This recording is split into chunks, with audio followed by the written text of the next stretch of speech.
Hello everyone, welcome back to our channel. अगर आप नए हैं तो सबसे पहले हमारे चैनल को सब्सक्राइब करें। आज हम स्टार्टअप्स की दुनिया में जाएंगे, खासकर इंडिया में। तो स्टार्टअप होता क्या है?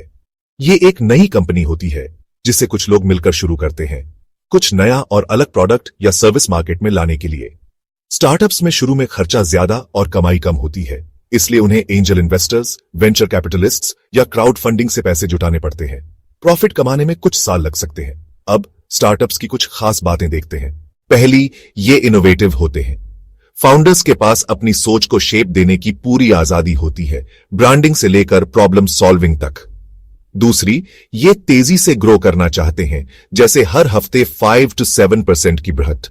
और तीसरी, स्टार्टअप्स बहुत फ्लेक्सिबल होते हैं, मतलब अपना बिजनेस मॉडल बदल भी सकते हैं जब तक उन्हें सही रास्ता न मिल जाए। इंडिया स्टार्टअप्स का बहुत बड़ा हब बन गया है। दुनिया में तीसरा सबसे बड़ा टेक स्टार्टअप इकोसिस्टम, 38,000 से ज्यादा रजिस्टर्ड स्टार्टअप्स और 26 यूनिकॉर्न्स के साथ इंडिया में स्टार्टअप्स की धूम मची है। इंडियन गवर्नमेंट के हिसाब से स्टार्टअप वो कंपनी है जो 10 साल से कम पुरानी हो, जिसका सालाना टर्नओवर 100 करोड़ रुपए से कम हो और जिसका हेडक्वार्टर इंडिया में हो। पिछले 10 सालों में नए स्टार्टअप्स, फंडिंग और ग्लोबल इन्वेस्टर्स की दिलचस्पी बहुत बढ़ी है।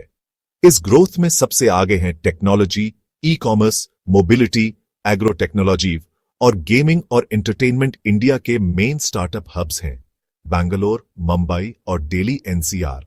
इन स्टार्टअप्स को फंडिंग कई जगहों से मिलती है, जैसे angel investors, venture capital firms और private equity players, Sequoia Capital, Accel Partners और सॉफ्ट बैंक जैसे बड़े ग्लोबल प्लेयर्स भी इंडियन स्टार्टअप्स में काफी इन्वेस्ट कर रहे हैं।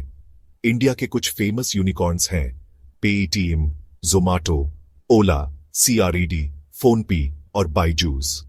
इन कंपनीज ने न सिर्फ अपने इंडस्ट्री को बदला है, बल्कि इंडियन स्टार्टअप्स को दुनिया के नक्शे पर भी लाया है। इंडियन गवर्नमेंट ने स्टार्टअप्स को सपोर्ट करने के लिए कई प्रोग्राम शुरू किए हैं, जैसे स्टार्टअप इंडिया, डिजिटल इंडिया और मेक इन इंडिया। ये प्रोग्राम्स टैक्स बेनिफिट्स, आसान रजिस्ट्रेशन और फंडिंग सपोर्ट देते हैं, जिससे नए बिजनेस शुरू करना आसान हो जाता है। तो अगर आप एक एंटरप्रेन्योर हैं और कुछ बड़ा करना चाहते हैं, तो इंडिया आपके लिए एक अच्छी जगह है। Thanks for watching. Contact us for startup related services और स्टार्टअप इंडिया में रजिस्टर करने की प्रोसेस को हम नेक्स्ट वीडियो में बताएंगे। Like, comment and share. Thank you and have a nice day.